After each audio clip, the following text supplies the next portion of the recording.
In this guide, we're going over how to like the game and join the group here in Universal Tower Defense X on Roblox. Before we do get into this guide, make sure to like the video and subscribe to the channel with all notifications on. It really does help the channel and it lets us know that you want more content like this. We'd greatly appreciate it. And if at any point throughout this guide you did have any questions, just ask them down in the comment section below and we could help you out further. I'm going to be doing my best to reply to every single comment down there.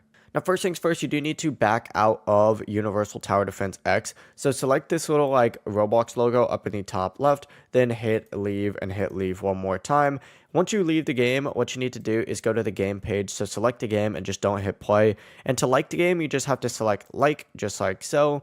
Once you go ahead and like that game right here, you could also turn on your notifications and favorite the game as well, but that's not required. These two are just extra things that you could do if you want to show your support to the game devs and get, notifications every time there's an update.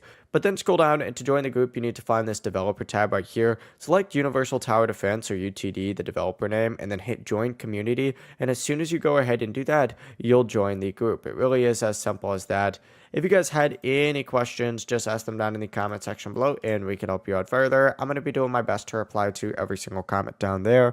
Before you do leave this guide, make sure to like the video and subscribe to the channel with all notifications on. It really does help us out and lets us know that you want more content like this. We'd greatly appreciate it. Have a great rest of your day though. Peace.